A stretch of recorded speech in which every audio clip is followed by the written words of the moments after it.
That's why they call me Bad Company. I can't deny. Welcome to another episode of the Power Rankings. It is week 4 already. We're going to get to those rankings in a bit, but first we're going to look at the bad guy of the week. I'm your Commissioner Nick. Let's get started. I'm the bad guy. Duh. This week's bad guy of the week is R.I.P. Harambe. He's 0-3 to start the season, as well as put up the fewest amount of points in the whole league this week. He's second last for the whole season in total points. Is there a fire sale coming for R.I.P. Harambe? Number 12, Big Baller Beans. Ethan's team drops back into the basement this week after suffering his third straight loss to start the year. The rest of the league is just burying you right now. Number 11, Poppy's prized possession. Brophy's team drops out of the top 10 and lower than Jeremy's squad. He's 0-3 to start the year. He traded away Julio Jones, but anybody who had to face Mike Evans this week was likely toast. Number 10, Jerry loves pizza. Jerry got his first win this week and put up the second most amount of points in the league. Great performance. Things are looking up. See what happens when you prioritize fantasy football? Number 9, R.I.P. Harambe. Oliver's team drops another spot this week. He's 0-3 to start the year. Last season, he started off 1-3 and made it to the championship, so there's still time to turn this ship around. Number 8, the Florida Stanleys. Luke's team got a big win this week, even though it was by a slim margin. He's 2-1, but he's dead last in points per game. He's got a lot to prove still. Number 7, the newly rebranded There's Always Next Year. Saquon Barkley is out 4 to 8 weeks, and it's likely going to be the latter. Brad's team is now 1-2, and things are going to be very interesting moving forward. Number 6, When Legends Rise. Frank the Tank Gore leads this team to a big victory. He's 2-1 on the year and leads the league in points per game. Look out for When Legends Rise. Big game this week against the Implication. Number 5, the Implication. The defending champ suffered his first loss this week, but Kamara and McCaffrey are still very good. Wide receivers just got to pick up some slack, and this team's going to be good to go. Number 4, The Process. Ryan's team drops from 3 to 4 this week after suffering his first loss of the week. Big game this week against Hunter. They came up short. He's going to want to have that back later down the year, but this team's still good, and they're still a contender. Number 3, the rebranded Team Lance, My Mahomies. Team Lance's My Mahomies jumps up 2 spots this week into the top 3. He's 2-1. He's 3rd in the league in points per game. This team is pretty good. Everybody needs to look out for Team Lance's My Mahomies.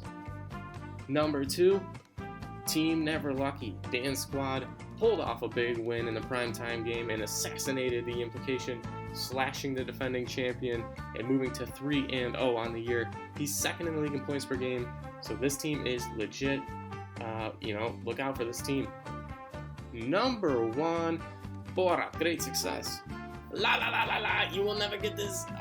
Team Hunter, what a win. Big game over division rival Ryan. He's 3-0 to start the year. I mean, you can't say enough about this team. Great start to the year. Gotta love what you're seeing out of Bora. Great success. Now it's time for everyone's favorite segment of the show. It's special guest predictions for week 4. This week, we've got a very special guest on the show. It's general manager of Team R.I.P. Harambe, everybody's favorite, Oliver Biggs. How are you doing today? I'm doing fantastic. How about you, Nick? I'm doing pretty good, thanks. How about we get started with these predictions? Let's get right into it. All right, first game of the week, we're going to have Brad's newly rebranded team, There's Always Next Year, taking on Dan's Team Never Lucky. Brad's 1-2, and Dan is 3-0. Who do you like in this one, Oliver? Well, when Saquon Barkley's out for a couple weeks, I think you should start thinking about next year. Dan's team is just good, top to bottom. He's got David Johnson, Michael Thomas, and even Mark Andrews and Mark Ingram have been a surprise for the Ravens. Give me Team Never Lucky to go undefeated. Brad just doesn't have his stuff this year. Yeah, all right. Team Dan's team's really good, top to bottom, but Brad's team kind of reeks of mediocrity without Saquon Barkley. So, but I'm feeling kind of dangerous today. I'm going to take on the upset. Brad's shown that he can bounce back after a weak performance in week 1. We're going to go with There's Always Next Year to upset Team Never Lucky and move to 2-2. If Jared Goff can complete some more passes, I think he has a chance to win. Okay, that's good He input. looked a little shaky on Sunday. Yeah, well, that's good input there. Next game of the week, we've got Borat Great Success, who's 3-0, taking on Big Baller Beans, who's 0-3. Who do you like this one, Oliver? You know, this one's tough to pick, even though one of the teams is undefeated and one has yet to win a game. But you got to go with Hunter here. He's got Zeke, he's got Dalvin Cook, even James Conner and Aaron Jones, and then he's got Carson Wentz. Now, Beans' team isn't terrible, but he can't stack up with that. Marlon Mack has been a surprise, and Matthew Stafford I like against Kansas City, but I got to go with Borat Great Success. All right, you're picking Borat Great Success to go 4-0. All right, well, I like Big Baller Beans' team this week. I think they're due for a win one of these days. They're not getting all the breaks. They had a much better week this week, but I picked Ryan to beat Hunter last week, and I don't want to get burned 2 weeks in a row. I'm going to go with Borat Great Success in this one. I'm sorry, Beans.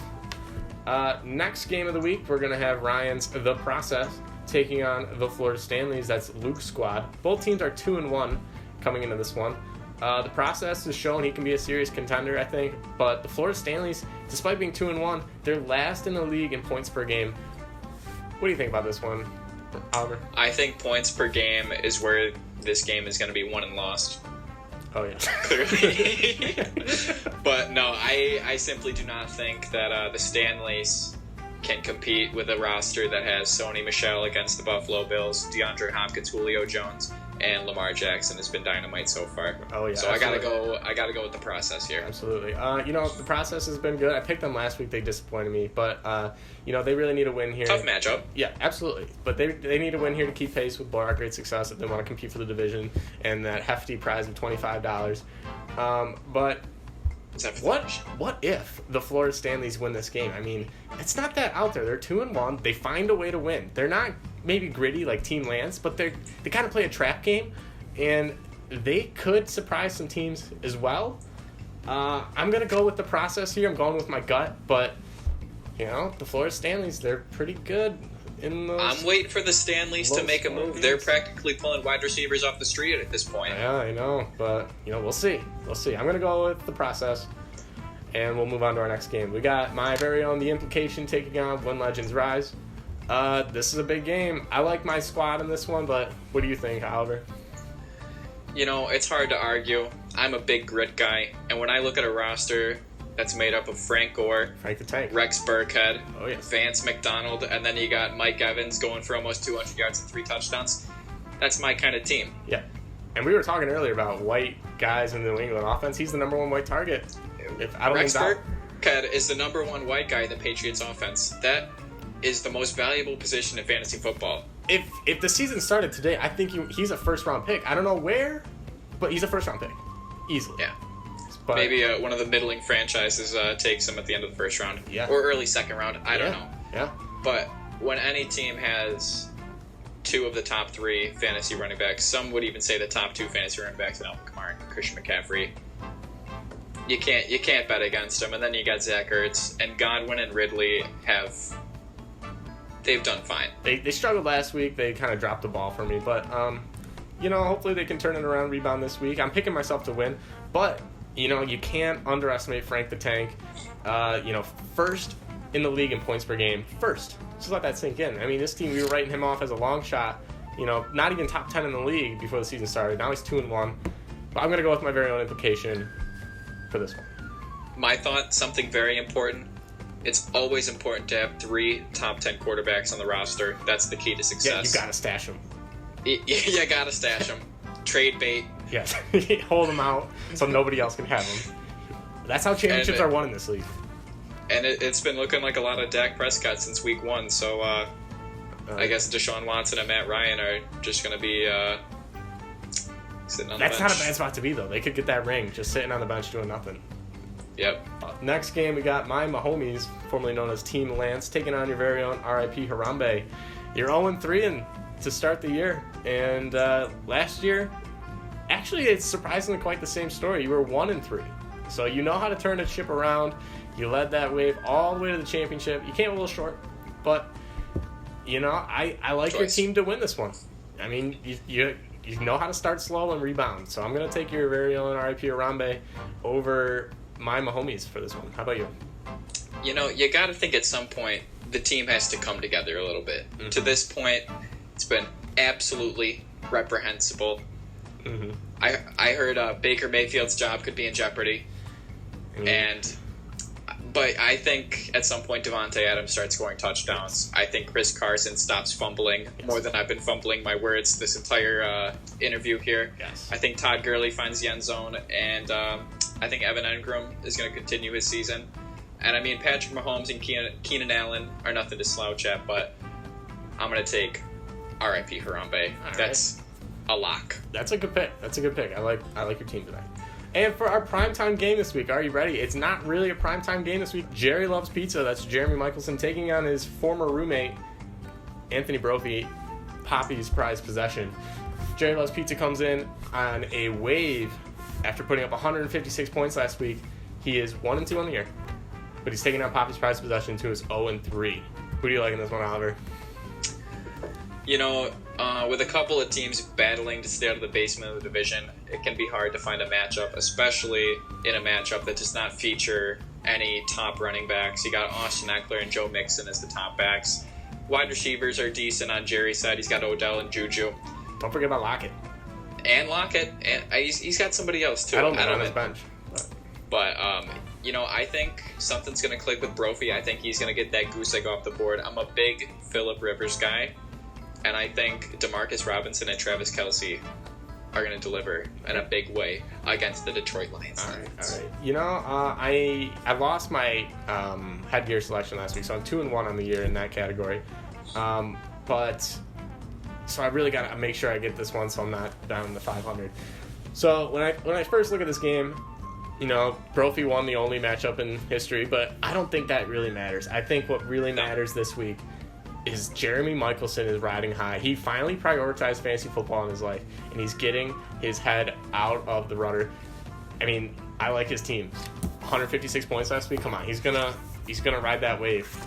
So for this week, my pick is gonna be headgear selection is Poppy's prized possession. Yep, we're gonna go with Poppy's prized possession over Jerry Loves Pizza. You heard it here first. That's our Swami. You can't pick Jerry in a primetime game. No, he's never won one. He's won. He's gonna choke. He is what 3-13 all time. All time. Yeah, 2 seasons. So. And look at his pass catchers. You have Juju, who has Mason Rudolph, Odell, who has a struggling Baker Mayfield, and now you have Jared Cook with Teddy Bridgewater. Yep. All of these pass catching options do not have their elite quarterbacks, and I think they will struggle because of it. That hurts big time. So anything else this week, Oliver? We're running out of time here. No. Any closing remarks, Oliver? Stay gritty. All right. Well. Yep. Have a splendid night. Eat a vegetable. All right. All right. Well, thank you very much for being on the show. It was great having you, and good luck this week. Good luck to you as well, and good luck to everyone else, and good luck to Beans. Yeah, good luck to everybody but Jeremy. Especially Beans. Especially Beans. Beans has been struggling. Yes. And I feel bad for him a little bit. So Beans. Yeah, he's a former champion. He's a former champion. Former champion. He's got asterisk former champion. He's got that over 9 or 10 other guys in this league. So. Yeah, I would just tell Poppy's prized possession, Big Baller Beans, and RIP Harambe. Just mix in a win every once in a while. You know what I mean? Yeah. All right. Well, it was great having you, and I wish you adieu. My pleasure. All right. Have a good one, Oliver. And there you have it. That's our episode for the week. Hope you liked it. Thanks for watching. I'm your Commissioner Nick. Good luck this week.